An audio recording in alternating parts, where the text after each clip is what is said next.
comes from Indiana, and he really dove into the wine business with 2 feet. So Erik, tell us why in the world you left Indiana for the sacred pastures of California. I'm still trying to figure that out. Why did I leave Indiana for California, man? I've looked at the weather recently, and I'm going, man, I'm missing that place. So I love Indiana. I guess I love it so much that I named my winery after my hometown of Kokomo, Indiana. Yeah, Kokomo, Indiana, yes. Yeah. So you, what were you doing when you moved out here? You weren't doing, you weren't even thinking about the wine business, I don't think, right? No, I have a pretty unique story, I guess. So I know these lights don't make me look bald or anything, but when I was in college, I had a long hair, ponytail, kind of a hippie guy like that, and I was, I went to Purdue. I didn't know anything about that. No? Okay, good. Went to Purdue and graduated, and had been out to Sonoma County when I was at Purdue. Fell in love with the beauty and with it not being in San Francisco, a little bit intimidating for the guy from Indiana. And I was like, wow, you don't know that exists when you're from Indiana. Such a cool agriculture, rural, beautiful place. And I just, made a pact with myself. I'm moving there when I graduate. So it took me a couple years to finally get out of Indiana and move out. But yeah, I packed up the Subaru and headed out, and with my girlfriend at the time. And she got a job at a winery, Belvedere Winery. Mm-hmm. And I got a job doing financial planning. That wasn't my thing. I figured that out pretty quick, the suit and tie and the whole... And you had long hair and a suit and tie? And the hair started falling out by that time. So by the time I moved to California, I was this nice, clean-cut gentleman, Oh, man, that was the problem. Yeah, you would have been a banker otherwise, yeah? Yeah, well, I don't know. That wasn't my thing. I could tell that. I don't know if they could tell that, too. But, I passed my test, so I was like, well, this is what I'm doing. This is what I always kind of dreamed of, walking with my suit to work and that. But anyway, not me. I found that out pretty quickly. I got an opportunity to work harvest, $12 an hour, starting to work harvest, and took it, and that was 2000. And that was Belvedere? That was Belvedere Winery in Russian River. And Belvedere was doing Zin? They were doing Zin. They were doing a lot of different varietals, but definitely a good amount of Zinfandel. They have the Bradford Mountain label as well, so we were making that there. But you get that epiphany of wine. It's like, oh man, this German Riesling rocked my world, and that was like how I got into wine. Or a lot of times it's a particular wine. Mm-hmm.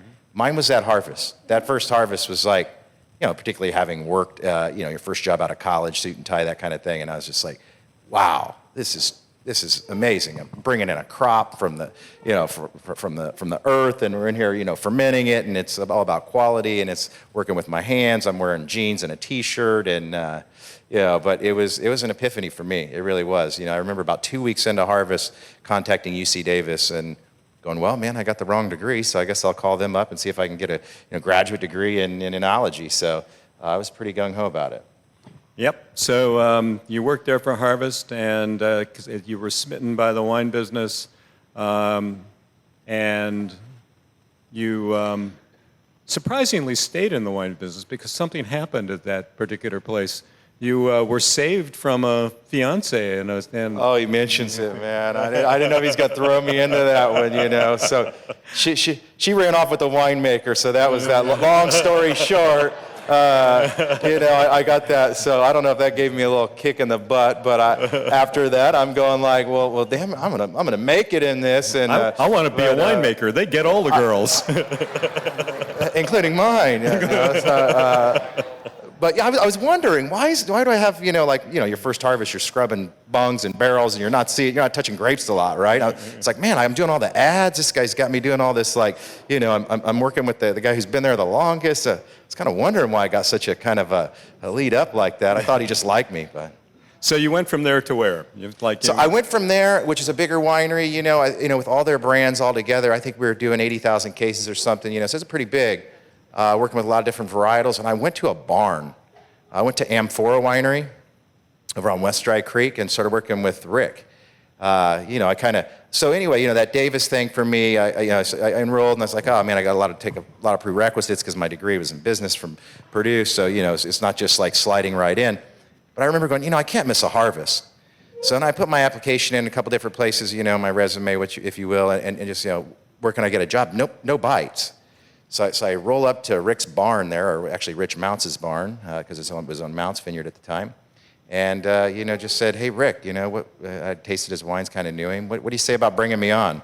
Rick being in a barn and kind of single-handedly doing it all, didn't have a big budget for that. I says, "But I just got done paying tens of thousands of dollars to go to university, and that isn't what I wanted to do, man. So like, as long as you're not charging me," kind of a mentality. But he was able to pay me a bit, and wine worked out well too. So I worked for Rick in that barn, and another epiphany for me, because working at Belvedere was, you guys all hear the thing, how to make $1 million in this industry. Start with $2 million, right?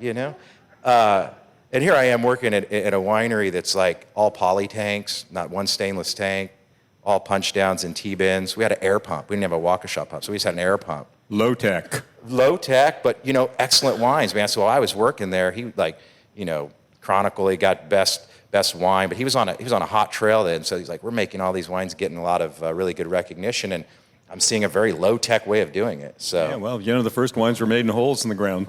Yeah. Right. Yeah. So I did that, and then Rick decided in 2005, I'm going to get out of the barn. I need a little bit more of a climate control place and this and that, and he moved up to Timbercrest. So Timbercrest up on the east bench where the winery sits now. Yeah, that what used to be a fruit drying farm, among other things.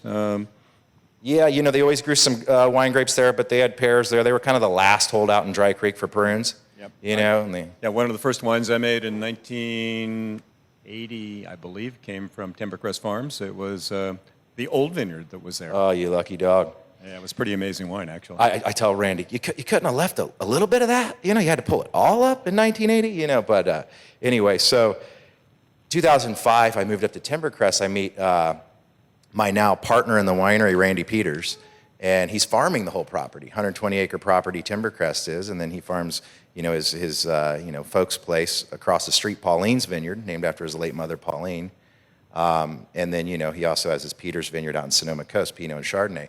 So I got to meet Randy that year, working harvest at Amphora, and, he's a basketball coach, 30-year basketball coach for Cloverdale basketball team, So, and here I'm from Indiana, right? So there was like a little bit of a connection there, and anyway, just really liked the guy. Didn't have any family out, so when I moved out to California, I moved out, had any friends at first, and since I've had several friends move out, but it's one of those things where, didn't have a big community. So, but Randy and I, we just we connected.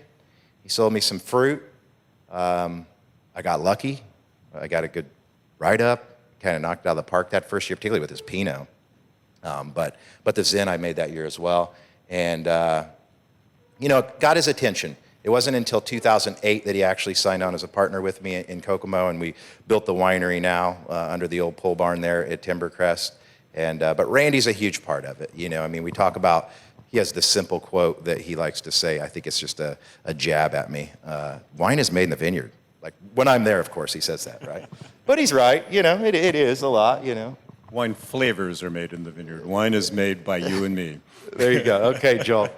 We'll make sure he understands that. Yeah, make sure he gets that right, because without you, there ain't no wine. And, judging from the ring on your finger, it all worked out well for you in the matrimonial area? oh, should I have her stand up? No, I won't. She's No, right don't back have her here. stand okay, up. I won't do that. But I met her. She's lovely. So you did just fine. So let's talk about the wines. Okay. So my 2000, I brought a 16, man. We're still out of the 15 Paulines. I should have brought the 15. I don't know. The 16's showing good, but a little bit young. Just bottled that in August. Showed it yesterday. Got some good response. But Pauline's Vineyard, not that old. We're talking about planted 12 years now. 12-year-old vineyard. Coolest thing on Pauline's Vineyard is he planted me 2 rows of Petite, and with the Zin equals about 7% on a given year. So it was the first vineyard. I started making this in 2006.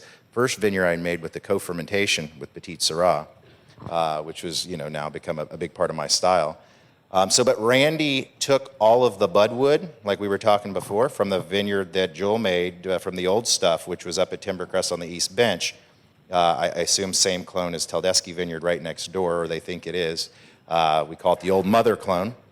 So he took all that, put it on St. George rootstock, so we do have that old budwood with a couple rows of Petite Syrah.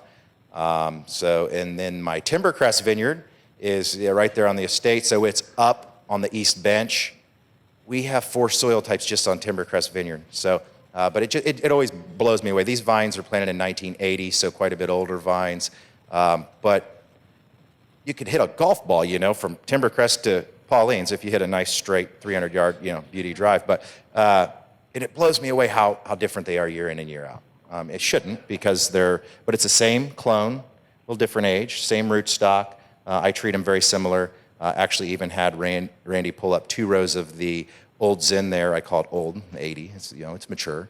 For me, that's one of the oldest ones I work with. But so he pulled up 2 of the older rows and put in some petite because I like that co-fermentation so well. So that's now mature, and we're using that as well. Yeah, co-fermentation is one of those things that was standard back in the old days and is now beginning to rear its beautiful head one more time. And it does really change the character of the wines, and it really does, bring some stuffing into Zinfandel. Overdone. It's tough to undo. It's tough to undo. That is true. So, just for those of you who don't know Dry Creek, Dry Creek is really divided up into, kind of winemaker sections, if you will. There's the west side, and there's the east side bench. There's also the west side bench. There's the north end of the valley and the south end of the valley. The wines have a similarity about them, but the climatic conditions in those particular areas are fairly different. So the east bench, which is where Kokomo is, tends to be mostly Tuscan Red Hill Series soils. It gets a lot of late afternoon sun. It tends to ripen a little bit earlier than the west bench, in my experience. And then you have the north part of the valley and the south part of the valley.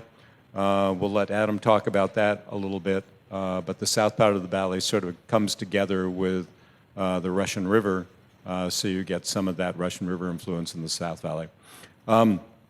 So when you're making these wines, you're using co-fermentation. What is your thought process about this? What are you trying to achieve? Do you want these big, massive wines? Has your style changed since you started? Man, my style continues to change. I have to, say thank you all the time to my loyal wine club members, because a lot of them have been members for a long time with us, and continue to buy the wine. But I'm like, wow, man, you were buying my wine in, 06 or 05 to now, and it's been a big evolution. Of course, it's been an evolution. I told you my story, right? So I've learned on the go. It's kind of fake it till you make it, right? But Zinfandel, as a whole, one of those grapes that you continue to learn or get learned with, and for me that's oak types. I started with American oak because that's what I'd seen put on Zinfandel a lot. Little heavy-handed for what our style is or what it's becoming. I'm still developing my style, right? I love these generational winemakers as well. Shelley definitely one, sticking with Dave's style too, and of course evolving that. But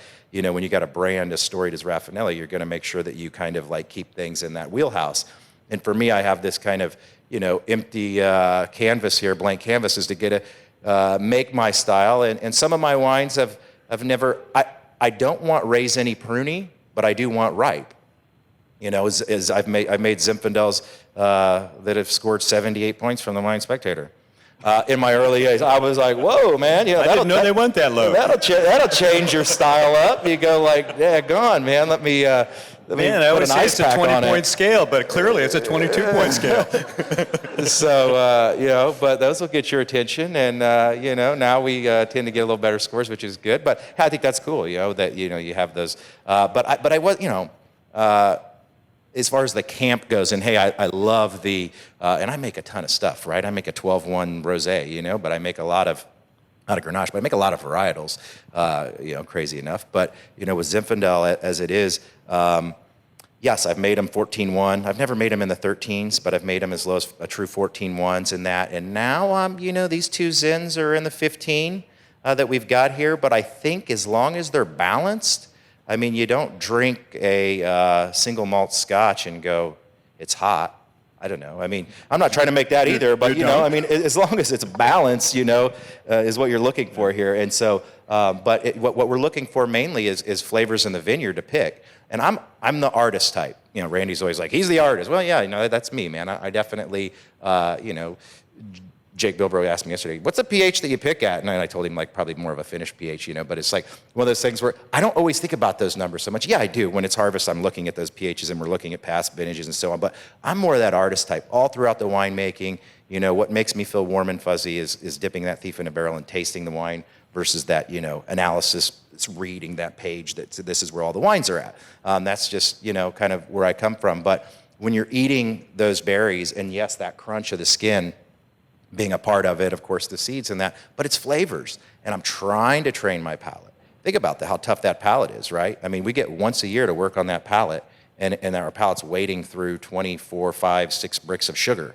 It's like wine. You're practicing that palate day in, day out, morning, noon, night, whatever. But with fruit, we're only tasting that once a year, and we're trying to remember those flavors in that. But I'm really trying to hone that palate in. I mean, I'm eating. I spit, but eating quite a bit of grapes out there. Yeah. I think you've done a pretty good job. Oh, thanks, Yeah. man. Yeah. And by the way, I don't think these wines are 78s. I think you're going to be doing just Oh, fine. thanks, Joel. So, Erik, it's time for us to move Okay, on to Adam. But thank you very much.